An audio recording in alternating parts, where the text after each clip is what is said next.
다시 찬양하겠습니다. 223장 다시 찬양하겠습니다. 우리에게 향하신 다시 찬양하겠습니다.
이어서 찬양하겠습니다.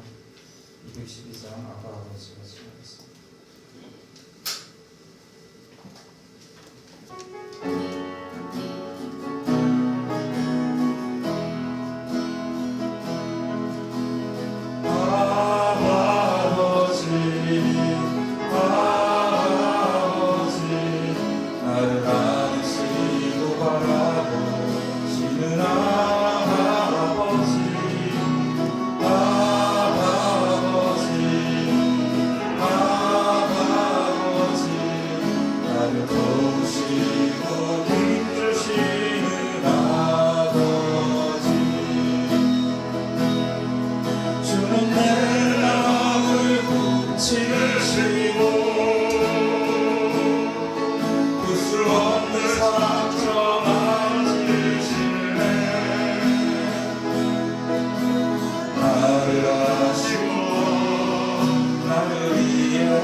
아멘.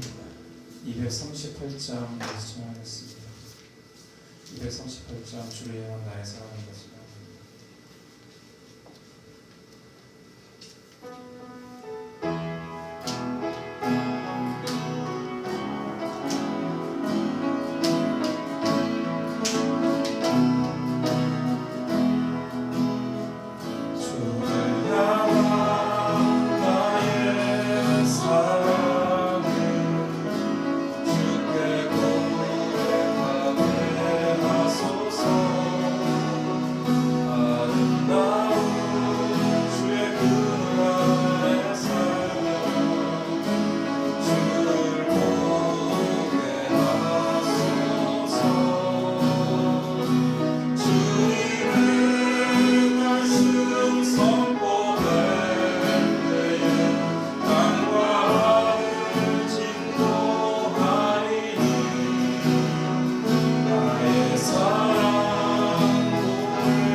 230장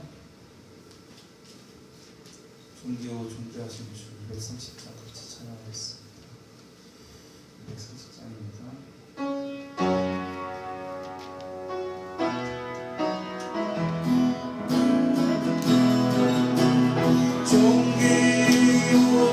존귀하실 주 감사 찬양과 경배 다 받으실 주님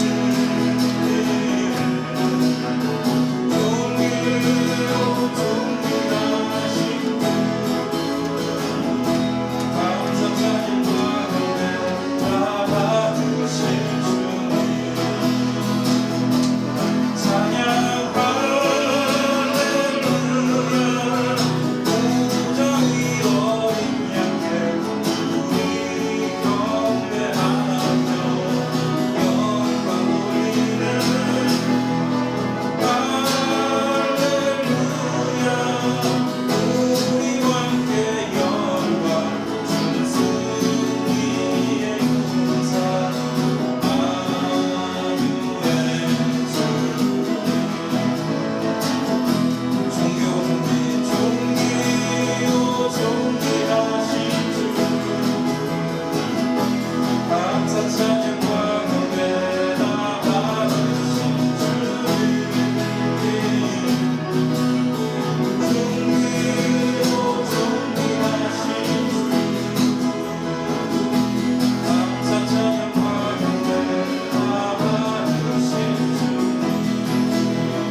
아멘.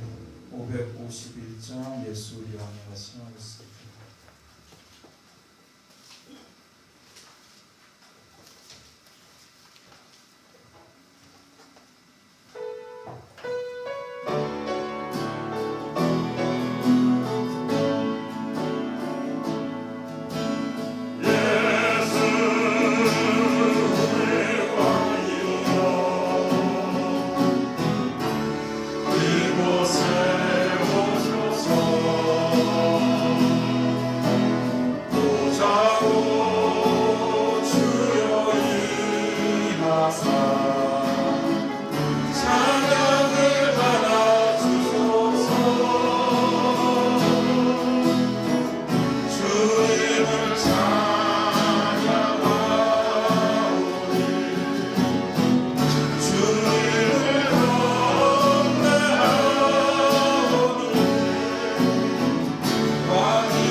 같이 하겠습니다. 예수 우리 왕이여 이곳에 오소서 보좌로 주여 임하사 찬양을 받아 주소서 주님을 찬양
없이 빛내고 별과 천사 노래소리 끊임없이 드높아 물과 숲과 산과 골짜 들판이나 바다나 모든 만물 주의 사랑 들고 찬양하여라.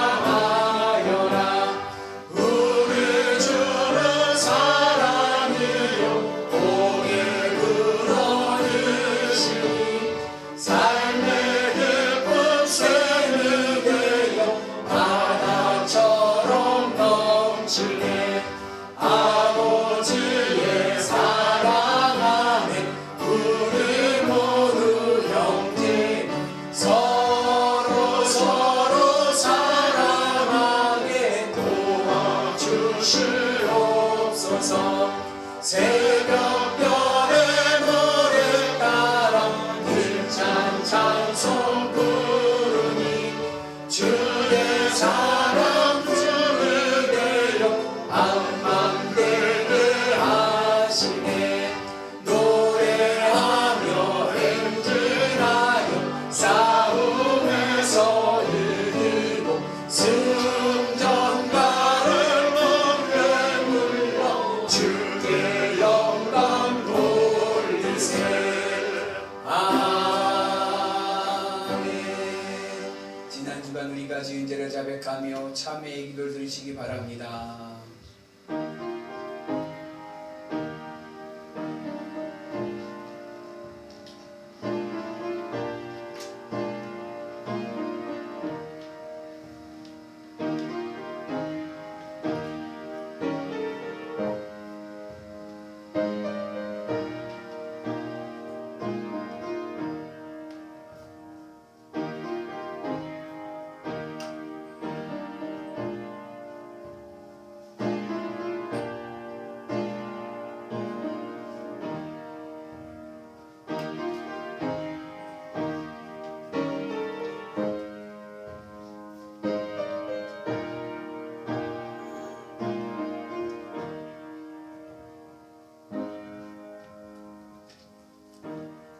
주여, 우리가 범죄한 모든 죄를 용서하여 주옵소서. 이제 예수 그리스도 안에 있는 자들에게는 결코 정죄함이 없으리로다. 아멘.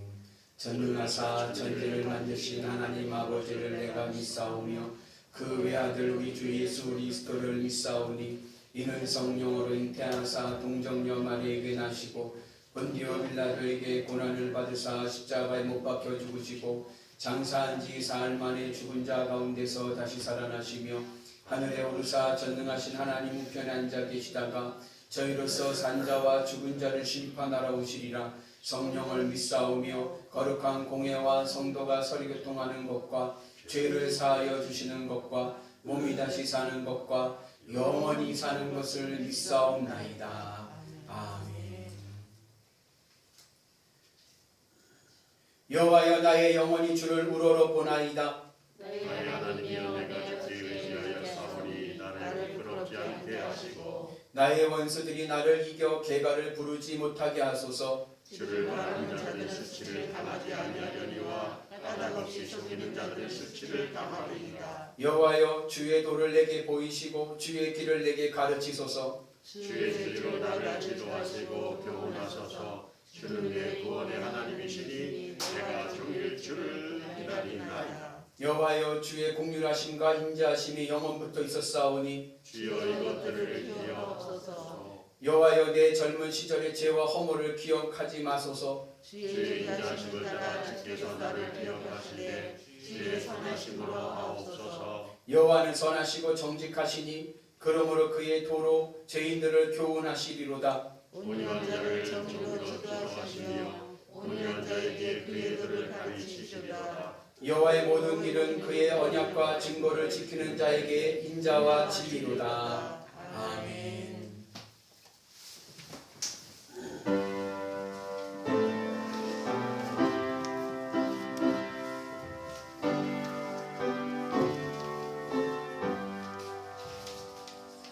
내 주를 가까이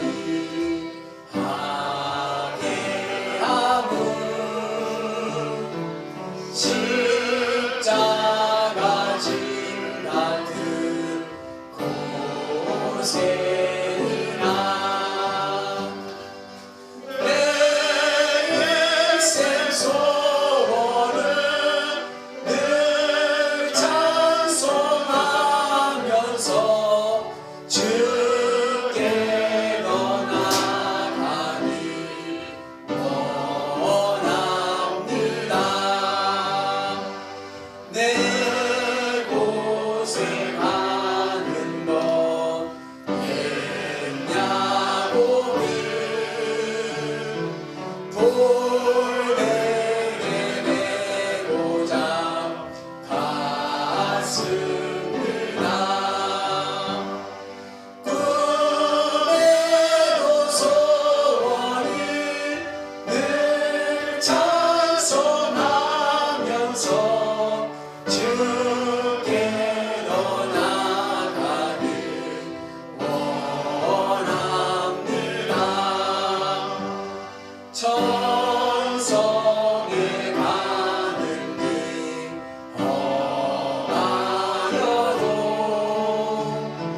생명길 되나니 은혜로다. 천사날 부르니 늘 찬송하면서 주께 더 나아가기 원합니다. 야곱을 잠깨어 일어나는 돌단을 쌓은 것 본받아서 숨질 때 되도록 늘 찬송하면서 주께 더 나아가기 원합니다.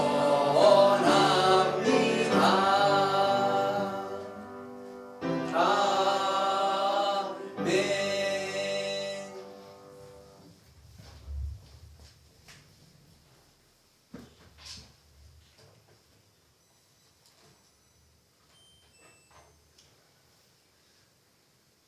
존귀와 영광을 받으시기에 합당하신 아버지 하나님, 지난 한 주간도 주님의 도우심으로 살게 하시고 이렇게 주님 전에 나와 우리 사랑하는 성도님들과 예배할 수 있는 은혜를 허락하여 주시니 너무나도 감사드립니다. 무질서와 혼돈이 가득한 세상 속에서 지치고 힘든 우리에게 새 힘을 주시니 감사드립니다. 지난 한 주간 동안 교회와 가정과 사회에서 생활할 때 하나님의 자녀로서 합당한 삶을 살았는가, 이 시간 주님 앞에 고개 숙여 뒤돌아보니 그리 살지 못하였음을 주님 용서하여 주시옵소서. 모든 근심 걱정 다 버리고 주님만 찬양하는 삶을 살아가는 저희 성도님들이 되게 하옵시며, 어둠에서 방황하는 심령들이 있다면 주님의 신령한 은혜를 받아 더욱더 주님을 찬양하는 삶을 살게 하시옵소서. 그리고 지금 전 세계적으로 신종 코로나19 바이러스 재난에 세계 경제를 뭉쳐 세우고 있습니다. 주의 손으로 신종 코로나19 바이러스 속에서 속히 벗어나게 하시고 생명을 잃은 가족들의 상한 심령을 위로하여 주시고 확진 판정을 받고 격리되어 치료받고 있는 몸을 하루빨리 고쳐주시옵소서. 그리하여서 우리들의 삶이 터전히 하루빨리 정상으로 돌아올 수 있도록 주님 인도하여 주시옵소서. 그러므로 인하여 우리들이 서로 웃으며 인사 나눌 수 있는 그날이 속히 오기를 간절히 바라고 원합니다. 또한 이 시간에 저희들에게 큰 힘이 되시고 새 힘을 얻는 말씀을 전해주시는 우리 목사님께 영육간 강건한 힘을 더하여 주시고 은혜의 시간이 될 줄 믿사오며 우리를 죄에서 구원해 주신 예수 그리스도 이름으로 간절히 기도드려옵나이다. 아멘.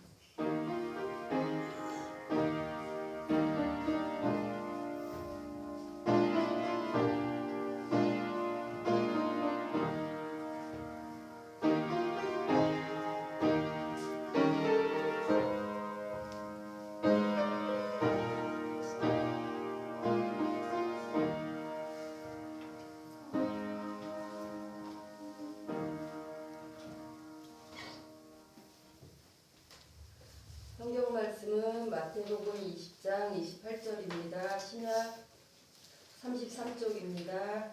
마태복음 20장 28절입니다. 신약 33쪽입니다. 인자가 온 것은 섬김을 받으려 함이 아니라 도리어 섬기려 하고 자기 목숨을 많은 사람의 대속물로 주려 함이니라. 아멘. 오늘 임마누엘 찬양대가 신종 코로나로 인해서 쓰지 못하게 되어서 우리 같이 함께 힘차게 찬송하겠습니다. 오늘 찬송은 259장입니다. 259장. 우리 힘차게 우리 박수 치면서 찬양할까요? 좀 경쾌하게 우리 같이 찬양하겠습니다.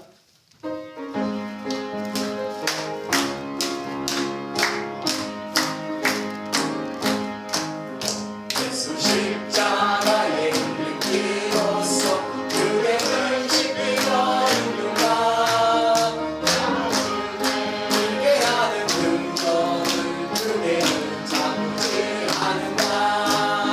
예수의 보혈로 그대는 씻기려 인류가 마음속에 여러 가지 죄가 깨끗이 씻기려 인류가 주의 수와 만으로는 함께 그대는 행복을 하는가.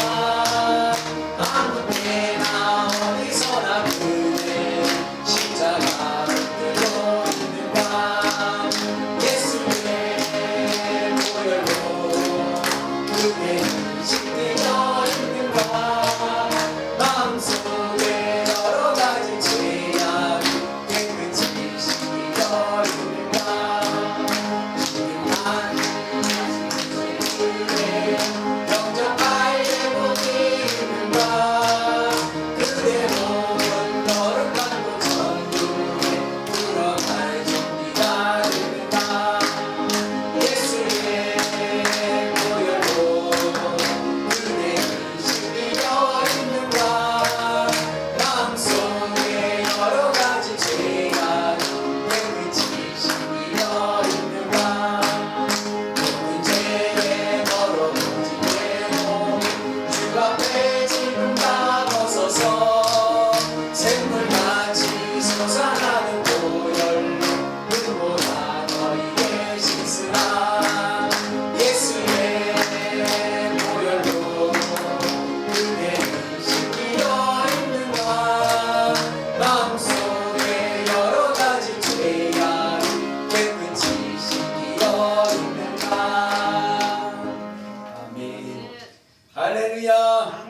한 주간 잘 지내셨습니까? 네, 하나님의 은혜가 함께 하실 줄로 믿습니다. 우리 건강한 모습으로 이렇게 배워서 감사하고 예배의 은혜가 우리 모두에게 함께 하실 줄로 믿습니다. 사람들이 이 땅에 살아가는 삶의 목표는요, 잘 먹고 잘 살기 위해서 살아가는 겁니다.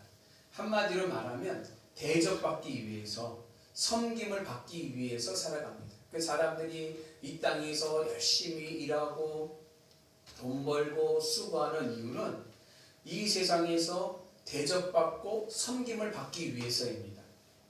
그런데 예수님은 이 땅에 오신 목적을 내가 섬김을 받으러 온 것이 아니라 섬기려 오셨다라고 말씀하고 있습니다. 그것도 얼만큼 섬기느냐?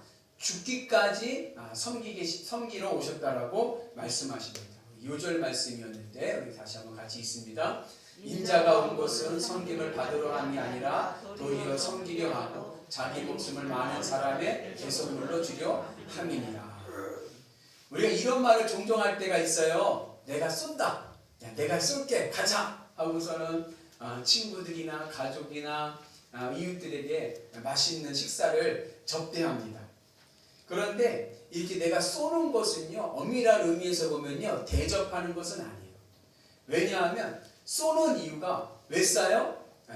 상대방을 기쁘게 하기 위해서 쏘는 게 아니라 내가 기쁘려고 쏘는 겁니다. 내 기분에 내가 기쁘고 내가 좋아서 쏘는 거지 상대방을 배려하는 게 아닙니다. 그래서 내가 쏘는 것은 엄밀한 의미에서 보면 섬김, 진정한 의미에서의 대접이나 섬김이 아닙니다.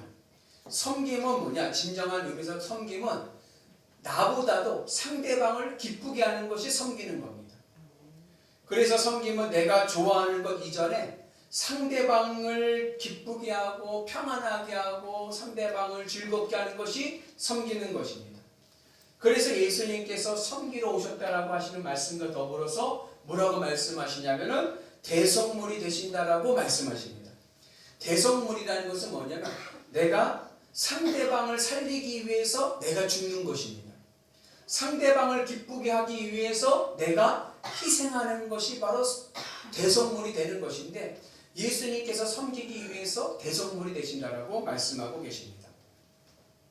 오늘 예수님은 우리에게 섬김에 대해서 말씀하고 계십니다. 그러나 우리가 섬김을 실천하지 못하는 이유가 있습니다. 그것은 이기심입니다. 우리가 섬기지 못하는 이유는 이기심 때문입니다. 이기심에는 세 가지 차원이 있습니다. 첫째는 논리적 이기심입니다. 내 생각은 반드시 옳다라고 하는 이기심입니다. 내 생각이 옳기 때문에 무엇을 하든지 내 생각이 옳아요.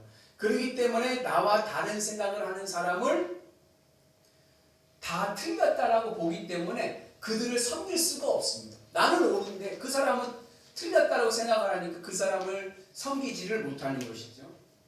둘째는 미학적인 이기심입니다. 내 감정이 중요한 거예요. 내 느낌 우선입니다. 내 감정이 우선이 되기 때문에 내 기분에 따라서 살기 때문에 다른 사람을 배려하지를 못합니다. 다른 사람을 배려하지 못하기 때문에 섬기지를 못합니다. 세 번째는 도덕적 이기심입니다. 내 행위는 언제나 선하다라는 입장입니다. 내 행동은 언제나 선하기 때문에 내 행동을 따르지 못하는 사람들은 다 틀렸어요. 그래서 이러한 마음을 갖게 되면 섬기지를 못합니다. 그래서 예수님은 섬김을 말씀하시면서 대성물을 말씀하십니다. 섬기기 위해서는 내 생각이 옳고 내 행동이 옳고 내 감정이 중요하다는 것을 내려놓고 상대방을 섬기기 위해서는 내가 죽어야 됩니다. 나를 버리고 섬기는 것입니다. 그래서 섬김은 물질적인 거래가 아니라 사람들을 위해서 스스로 자발적으로 희생제물이 되는 것입니다. 다른 사람을 의롭게 하기 위해서 내가 죄인이 되는 것입니다. 섬김이라는 것은 이렇게 상대방을 기쁘게 하고 그리고 즐겁게 해주는 차원에서만 머무는 것이 아니라 좀 더 깊은 차원에서 예수님은 말씀하십니다. 그래서 예수님이 말씀하시는 섬김은 상대방에게 그냥 그 상대방을 기쁘고 높여주고 즐겁게 해주는 것만이 아니라 그 사람에게 가장 좋은 것, 최고의 것을 주는 것이 바로 섬김입니다. 그러면 최고의 것은 무엇인가? 우리가 상대방에게 최고의 것을 베푸는 것이 섬김인데 그 최고의 것이 무엇일까? 예수님께서의 삶은, 예수님의 일평생의 삶은요, 섬김의 삶을 사셨습니다. 맞습니까? 예수님의 삶은요, 늘 섬김의 삶을 사셨어요. 그런데 하나의 예를 들면 예수님께서 예루살렘 성전에 오르시고 나서 제일 먼저 하신 일이 무엇이냐면은 성전에서 장사하는 사람들을 내쫓으시고 돈 바꾸는 자들의 상을 엎으시고 비둘기 파는 자들의 의자를 엎으신 것이 예수님이 하신 모습입니다. 그러니까 성전에서 장사하는 사람들을 내쫓으시고 그 상을 엎으셨는데 그것도 하나의 뭐예요? 섬김이라는 거예요. 왜 이것이 섬김이 되느냐?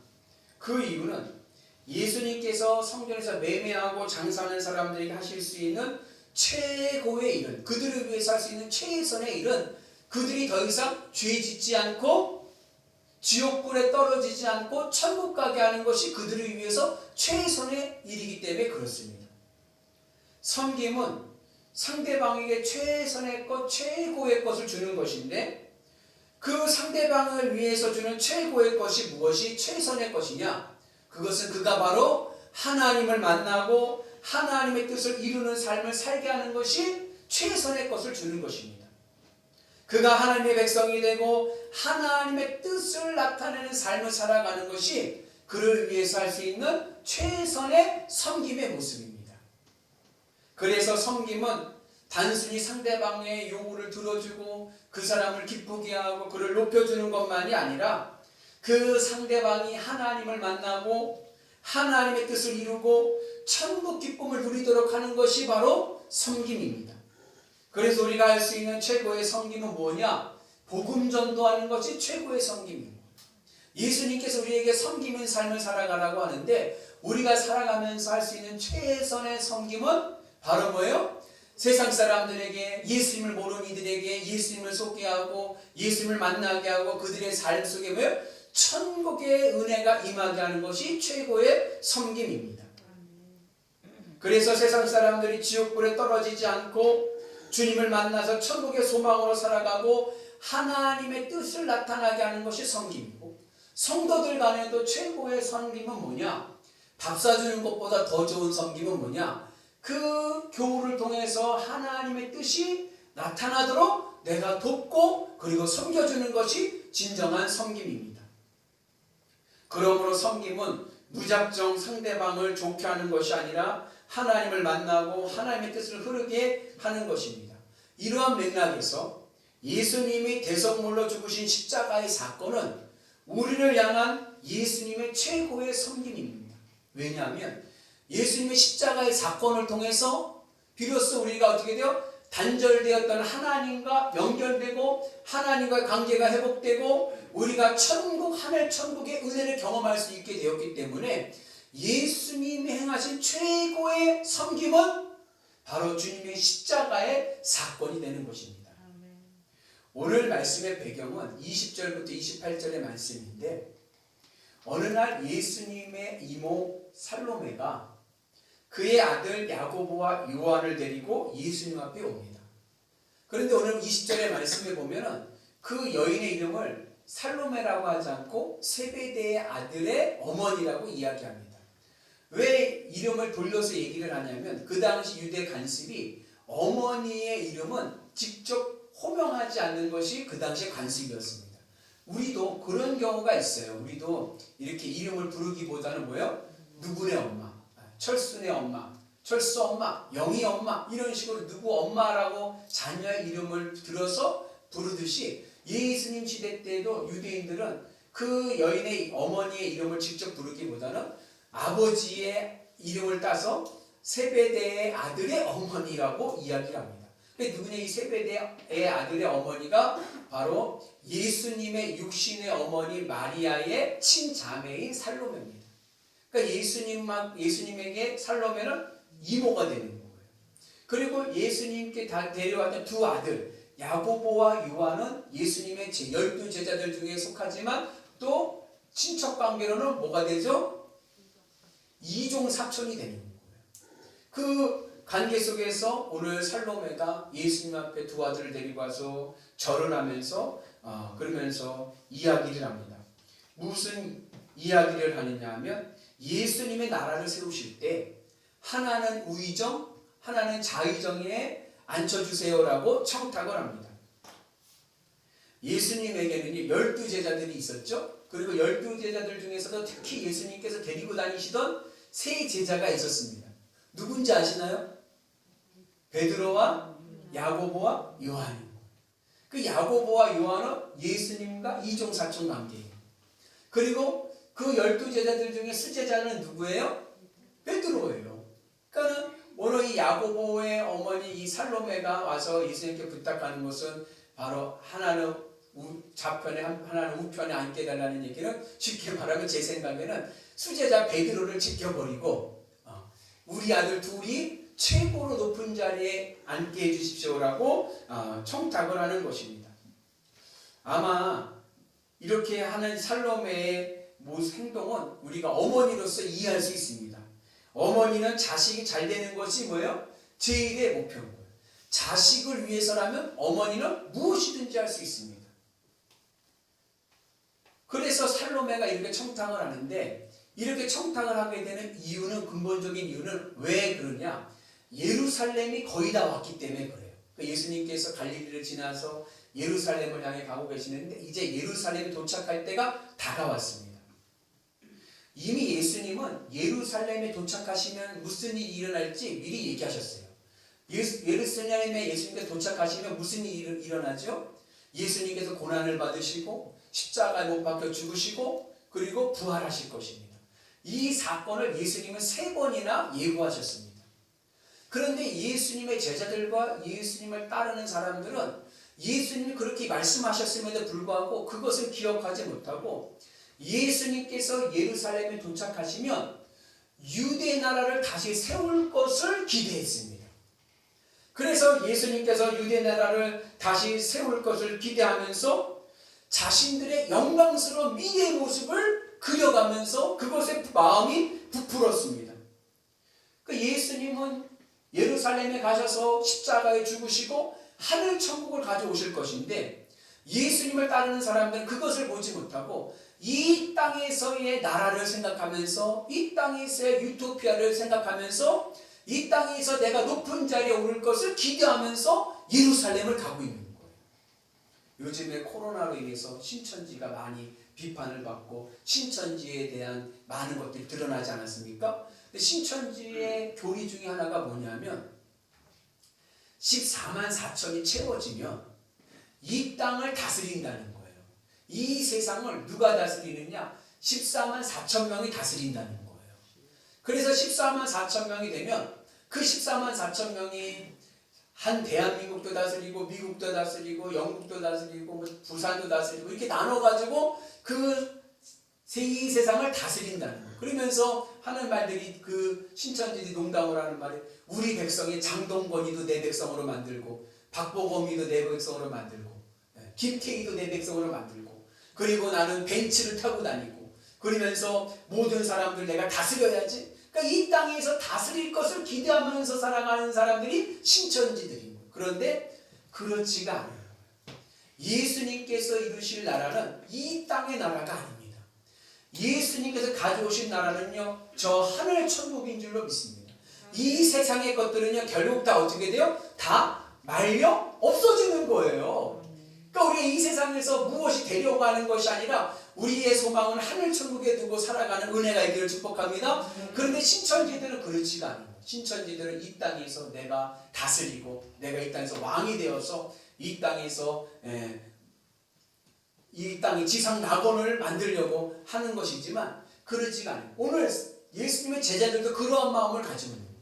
우리가 예루살렘에 가면 우리는 이제 성공해서 높은 자리에 올라서 백성들을 다스릴 것이다. 그 생각을 하니까 높은 자리만 생각을 하게 되는 거예요. 그러나 예수님께서 오신 목적은 이 세상에서의 높은 자리가 아니라 이 세상의 것은 결국 없어질 것이고 하늘 천국의 문이 열리는 줄로 믿습니다.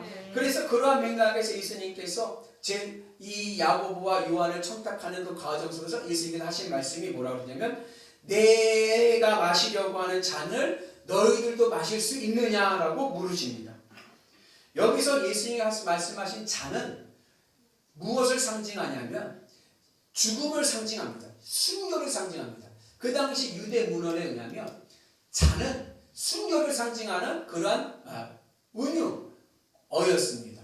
그래서 예수님께서 이런 말씀을 기도로 하시죠. 같이 있습니다.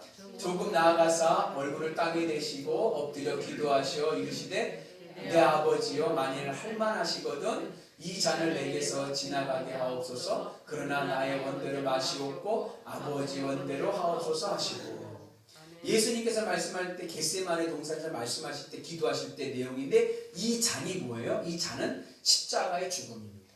그리고 오늘 예수님께서 제자들에게 너희들이 내 잔을 마실 수 있느냐고 물으셨을 때 이 잔도 십자가의 죽음을 말씀합니다. 그런데 이 야고보와 요한은 이 잔이 십자가의 죽음이라는 것을 깨닫지 못했어요. 그래서 뭐라고 얘기했냐면 마실 수 있습니다 라고 이야기합니다. 왜 그렇게 얘기했느냐면 야고보와 요한이 생각했던 잔은 뭐냐? 지금 그들이 기대하는 것은 뭐예요? 예루살렘에 예수님이 가시면 나라가 세워질 거예요. 새로운 나라 유토피아가 세워지면 거기서 자기네들이 자의정하고 우의정할 거예요. 그리고 난 다음에 할 수 있는 잔은 뭐예요? 승리의 축배, 영광의 축배를 생각을 하는 거예요. 우리 함께 승리했으니까 마시자 이걸 생각하고 우리는 마실 수 있습니다 라고 얘기했지만 실제로 예수님 하신 말씀의 잔은 십자가의 죽음을 말씀하신 겁니다. 그래서 예수님께서 이런 또한 말씀을 하시는데 같이 있습니다. 이르시되 너희가 과연 내 잔을 마시려니와 내 좌우편에 앉는 것은 내가 주는 것이 아니니라. 내 아버지께서 누구를 위하여 예비하셨든지 그들이 얻을 것이니라. 예수님께서 뭐라 하냐? 그래. 근데 너희들이 그 잔을 마시긴 마실 거야 라고 말씀합니다. 그러니까 제자들은 자신들이 그 십자가의 죽음의 잔을 의미를 모르고 마시겠다고 얘기했는데 정말 예수님께서 뭐래요? 너희들은 그 잔을 마실 것이다. 그래서 예수님의 길을 따라서 너희들도 뭐예요? 십자가의 길, 순교의 길을 갈 것이다 라고 말씀합니다. 그래서 예수님이 12 제자들 중에서 제일 먼저 순교당한 이가 바로 누구냐면 야고보인 거예요. 야고보가 제일 먼저 순교를 당하고 12 제자들 중에서 11제자가 순교를 당합니다. 예수님의 십자가의 길을 가게 됩니다. 그러나 예수님의 좌우편에 앉는 것은 누가 하셔요? 하나님이 하시기 때문에 예수님의 좌우편에 앉는 일에 대해서는 신경을 끄라고 말씀하고 계십니다. 이 광경을 누가 봐요? 이제 10명의 제자들이 보는 거예요.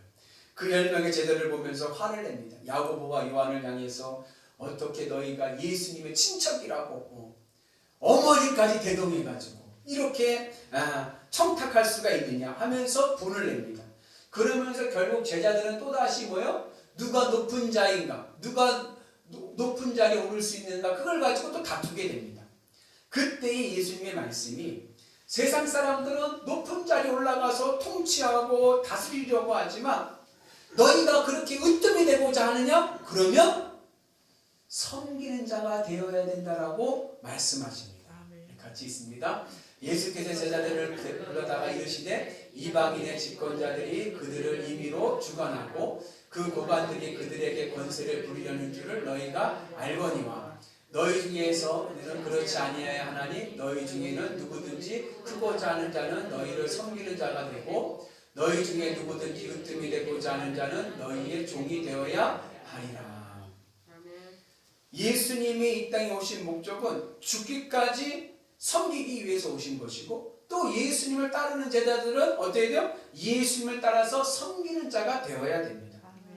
그러므로 오늘 우리는요 섬기는 자가 되어야 될 줄로 믿습니다. 사람들은요 성공하고 높은 자리에 앉아서 섬김을 받기를 원하지만 예수님은 우리가 어떻게 죽기까지 섬기는 자가 되기를 원하십니다.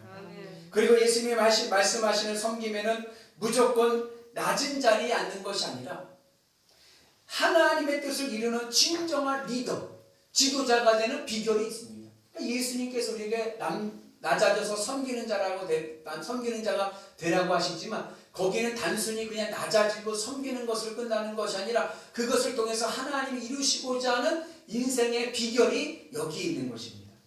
즉 세상적으로도 우리가 성공하고 으뜸이 되고자 하면 어떻게 해야 되느냐? 섬기는 자가 되어야 돼요.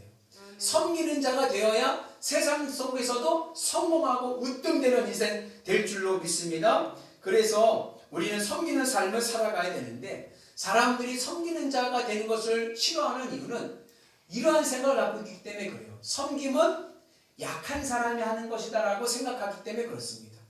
그러나 섬기는 자가 진정한 이 시대에 필요한 일꾼이요 이 시대의 지도자가 될 줄로 믿습니다. 그래서 로마서 13장 4절에 보면 사도 바울이 세상의 권세자들을 뭐로 이야기하냐면 하나님의 일꾼, 하나님의 사자로 빗대어 얘기할 때 세상의 권세 잡은 자들을 하나님의 사자라고, 하나님 일을 하는 사자라고 말씀할 때 사용한 단어가 뭐냐면 디아코노스라는 단어입니다. 이 디아코노스라는 단어와 같은 어원이 바로 섬김이라고 하는 디아코니아예요. 그러니까 오늘 말씀과 연결해서 보면은 섬기는 자가 곧 뭐예요? 이 세상의 권세를 잡는 자가 된다는 거예요. 섬길 수 있는 자가, 섬길 줄 아는 자가 바로 이 세상의 지도자가 되고 으뜸이 될 줄로 믿습니다. 그래서 예수님 이전의 리더십은 어떠한 리더십이었느냐? 보스 리더십이었어요. 그래서 사람들 위에 군림하려고 했습니다. 그림 보이시죠? 예수님 이전의 사람들은요 높은 자리 올라가면 뭐 하는 건 줄 아냐? 보스가 돼가지고 위에서 그냥 군림하는 게 그런 게 바로 지도자라고 생각을 했습니다. 이게 높아지는 거라고 생각을 한 것이죠. 그러나 예수님은요 이 보스 리더십에 혁명적인 변화를 가져오셨습니다. 그것이 바로 뭐예요? 그것이 바로 섬김의 리더십입니다. 그래서 예수님은 어때요? 맨 앞서서 종의 모습으로 섬겨가는 거예요. 그런데 이렇게 앞서서 종의 모습으로 섬겨갈 때에 진정한 그 공동체를 이끌어가는 영향력을 끼치는 리더십이 나타나게 되는 겁니다. 사랑하는 영계 성도 여러분, 세상을 통치하는 성경적인 방법은 정복이 아닙니다. 섬김입니다. 종의 모습으로 사람들을 섬기는 사람이 이 세상을 이기고 이 세상에서 성공한 인생을 살아가게 되는 줄로 믿습니다. 그래서 우리는 어디에서나 종의 모습으로 섬기는 훈련을 해야 됩니다. 어느 곳에 가든지요, 솔선수범해서 섬기는 은혜가 있기를 축복합니다. 늘 어느 곳에 가든지 늘 섬기는 모습으로, 서비스하는 모습으로 섬기고 나갈 때에 그곳에 우리의 삶이 변하는 은혜가 있는 줄로 믿습니다. 그래서 우리의 성품이 어떠한 성품으로 변해야 돼요? 섬김의 성품으로 변해야 됩니다. 세상에서 성공하고 진정한 지도자, 리더가 되는 것은요, 실력으로 되는 것이 아니라 뭐로 된다? 섬김으로 되는 거예요. 남을 섬겨줄 때에 내 삶 속에서 내 하나님이 높여주시는 은혜가 있는 줄로 믿습니다. 그래서 섬기는 자가 세상에서 으뜸이 됩니다. 그리고 섬김에는 그 리더십을 재생산하는 은혜가 있어요. 내가 섬기면 그거 나로 끝나는 것이 아니라 그것이 흘러 들어가서 그 공동체가 섬길 수 있는 그러한 은혜가 있습니다. 예수님의 말씀인데 같이 있습니다. 내가 주와 또는 선생이 되어 너희의 발을 씻었으니 너희도 서로 발을 씻어주는 것이 옳으니라. 이거 언제 하신 말씀인지 아시나요? 예수님께서 유월절 만찬 때 제자들의 발을 씻어주시면서 하신 말씀입니다. 내가 너희들에게 발을 씻어주는 것과 같이 너희들도 어떻게 해요? 서로 발을 씻어줘요. 그리고 그 제자들이 서로 발을 씻어주는 그러한 섬김의 모습이 나중에 초대교회에서 어떻게 일어납니까? 유무상통, 서로가 돕고 섬기는 그런 역사가 일어나게 되는 줄로 믿습니다. 그래서 여러분, 섬김에는요, 이렇게 계속해서 이어지는 은혜가 있습니다. 그리고 이렇게 우리가 서로 섬기면서 서로의 은혜를 끼치기 위해서는 필요한 의식이 뭐냐? 우리는 한 가족이라고 하는 가족의식이 있어야 됩니다. 여러분, 자녀의 등록금을 내줄 때 그 등록금이 아깝던가요? 아깝지 않습니다. 자녀에게 옷을 사주는 것이 아깝습니까? 아깝지 않습니다. 왜요? 가족이기 때문에 그런 거예요. 내가 우리 교우들을 섬길 수 있는 이유는, 그 섬길 수 있는 그 마음에 아까움이 없는 이유는 왜 그래요? 우리는 한 가족이라고 하는 가족 공동체 의식이 있어야 됩니다. 그러한 마음이 있을 때 우리가 진정한 섬김의 은혜가 있는 줄로 믿습니다. 그리고 우리가 섬김의 삶을 살아갈 때 우리는 어떻게 예수님의 제자로 인정을 받게 됩니다. 섬김은요, 대가 없이 남을 돕는 것입니다. 종의 모습으로 돕는 것입니다. 죽기까지 돕는 것입니다. 그래서 상대방에게 무엇을 주는 거예요? 최고의 것을 주는 거예요. 내가 종이 되고 대가 없이 섬기고 희생하는데 그 궁극적인 이유는 그에게 최고의 것을 주기 위해서입니다. 무엇이 최고의 것입니까? 천국 복음이 최고의 것입니다. 그가 하나님을 만나고 하나님의 뜻을 따르는 삶을 살도록 하기 위해서 우리가 섬기는 것입니다. 그래서 이웃이 하늘 천국 백성이 되고 하나님으로 기쁘고 만족하고 행복하며 살아갈 수 있도록 우리가 돕는 것입니다. 그래 우리가 어떻게 이러한 섬김의 은혜를 행할 수 있는가? 먼저 내 마음이, 세상에 대한 내 마음이 주님의 십자가에서 죽어야 돼요.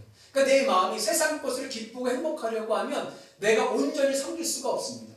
내가 온전한 섬김의 삶을 살아가기 위해서는 세상으로 기쁘려고 했던 내 마음이 주님의 십자가에서 죽고 내가 주님으로 기쁘고 만족한 믿음의 상태가 되었을 때에 비로소 상대방에게도 그 좋은 천국을 전해주기 위해서 섬기게 되는 거예요.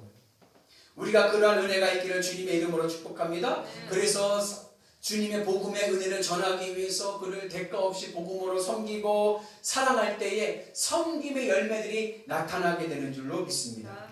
우리가 예수님을 믿어서 얻게 되는 게 뭐예요? 우리가 예수님을 믿어서 얻게 되는 제1의 것은 뭐냐? 천국입니다. 이를 위해서 우리는요, 세상 것을 내려놓고 천국의 소망으로 환전해 가야 돼요.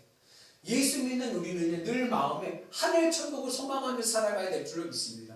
그 내 마음에 돈이 많았으면 좋겠다라고 하는 소망이 생길 때 그 소망을 어디에서? 주님의 십자가에서 죽이고 내 마음을 무엇으로 채워요?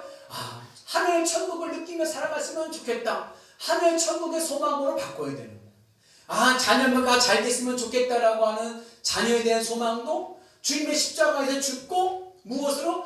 예수님으로 행복한 삶을 살아갔으면 좋겠다. 그렇게 하늘 소망으로 바꿔가야 됩니다. 그렇게 소망을 바꿔갈 때에 내 삶 속에서 진정한 섬김의 모습이 나타나게 되는 줄로 믿습니다. 세상에서 큰 자는요, 세상 가치를 많이 가진 자가 세상에서 큰 자입니다. 마찬가지로 하늘 천국에서 큰 자는요, 하늘 천국의 가치를 많이 가진 자입니다. 그리고 하늘 천국의 가치를 많이 가진 자가 아낌없이 이웃을 향해서 섬길 수가 있습니다.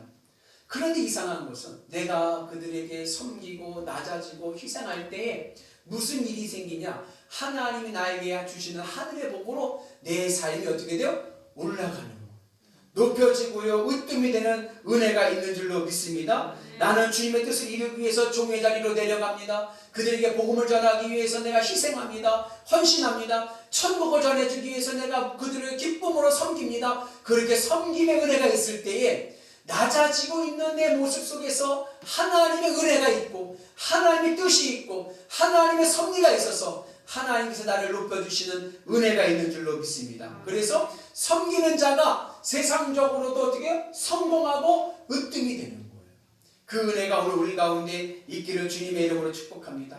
그 낮아짐을 통하여 높아지는 하나님의 놀라운 섭리를 통하여서 사람들로부터도 사랑받고 존경받는 위대한 성도들 되시기를 주님의 이름으로 축복합니다. 사랑하는 영의 성도 여러분, 먼저 된 자가 나중되고 나중된 자가 먼저 되듯이 높아지려는 자는 낮아지고 낮아지는 자는 높아지는 거예요. 우리가 왜 낮아집니까? 천국 복음을 전하기 위해서 낮아지는 거예요. 그러기 위해서 그를 섬겨주고 희생하고 그리고 그를 기쁨으로 하늘 천국을 소개하고 나갈 때에 하나님께서 우리의 삶을 어떻게 해요? 높여주는 은혜가 있는 줄로 믿습니다. 그래서 우리의 삶에는요, 날마다 하나님의 뜻이 이루게 되고요, 우리가 하는 일들마다 잘되고 형통한 삶을 살아가는 은혜가 있는 줄로 믿습니다. 여러분 잘되길 원하시죠? 복받기를 원하시죠? 이 땅에서도 성공한 인생 되기를 원하십니까? 그러면 섬김의 은혜가 있어야 될 줄로 믿습니다. 상대방을 섬겨서 그가 하늘 천국을 느낄 수 있도록 도와주는 은혜가 있기를 축복합니다. 그러한 섬김의 은혜가 있을 때에 우리의 삶은 하늘의 복으로 승리할 줄로 믿습니다.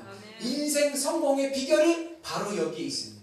바라기는 우리의 모두의 삶이 섬김의 은혜로 하늘 천국의 복을 누리시는 위대한 성도들 되시기를 주님의 이름으로 축복합니다. 기도하겠습니다. 은혜로우신 하나님 아버지 감사합니다. 우리의 삶이 하늘 은혜의 천국의 삶을 살게 도와주셔서 높여주시는 하나님의 복을 누릴 수 있도록 인도하여 주옵소서. 예수님의 이름으로 기도합니다.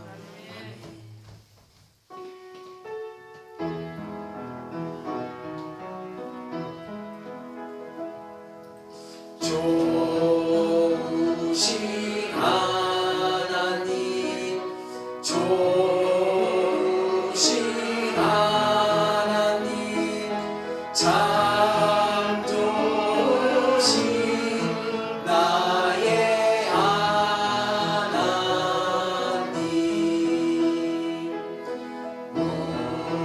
우리의 기도를 응답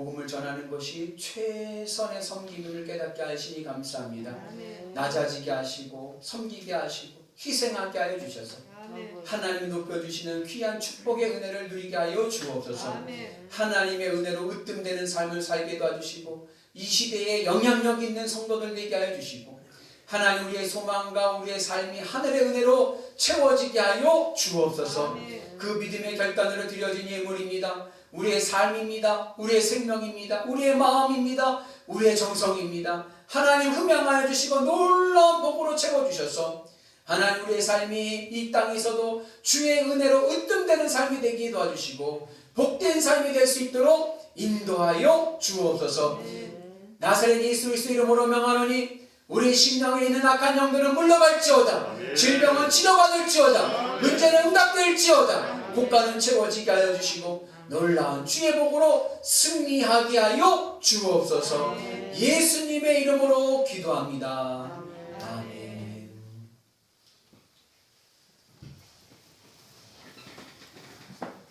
교회 소식 알려드리겠습니다. 요즘에 코로나19로 인해서 예배 모이기가 쉽지가 않습니다. 여러분 신앙생활에 리듬을 잘 지키도록 늘 기도생활하시고 어느 곳에 가든지 늘 주님 앞에 함께할 수 있는 은혜가 있기를 축복합니다. 3월 한 달간은 우리가 점심 식사도 없고 오후 예배도 드리지 않습니다. 여러분 기억하시고 이럴 때일수록 더욱더 성도들 간에 은혜가 있었으면 좋겠습니다. 아까 잠깐 얘기하는데 우리 교우들이 목사님 우리 교회 식구들 보고 싶어요 그러시는 분들 많은데 생각나면은 한 번씩 전화로 안부도 전하시고 서로 이렇게 교제할 수 있는 은혜가 있었으면 좋겠습니다. 제자반 양육반을 모집합니다. 신종 코로나19 이 사태가 조금 진정되면 오후 예배 드릴 수 있게 되면 주일 오후에 오후 예배 후에 제자 훈련 하려고 합니다. 뒤에 게시판에 신청란이 있습니다. 신청란에 몇 분 기록하셨는데 여러분 보시고 기입하셔서 좋은 은혜의 시간 되었으면 좋겠습니다. 금주 강당 꽃꽂이는 우리 홍순희 권사님 가정에서 결혼기념 감사로 드리셨습니다. 감사합니다. 우리 다 같이 자리에서 일어나셔서 파송하겠습니다. 사랑하는 성도 여러분, 한 주간의 세상 속에서 주님의 손발이 되어 주님의 기쁨으로 살아가도록 파송합니다. 주님의 손발이 되어 살겠습니다. 아멘.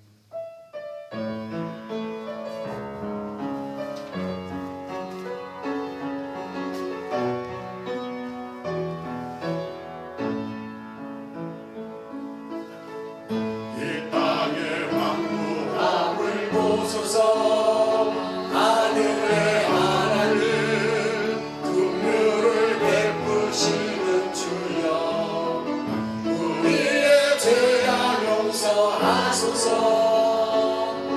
이 땅 고쳐주소서 이제 우리 모두 하나 되어 이 땅에 무너진 길조를 다시 쌓을게 우리의 우상들을 깨우신 성령의 물 임하소서 분의 불길 타오르게 하소서 진리의 말씀 이 땅 새롭게 하소서 은혜의 강물 흐르게 하소서 성령의 바람 이제 불어와 오 주의 영광 가득한 생활 주소서 오 주님 나라 이 땅에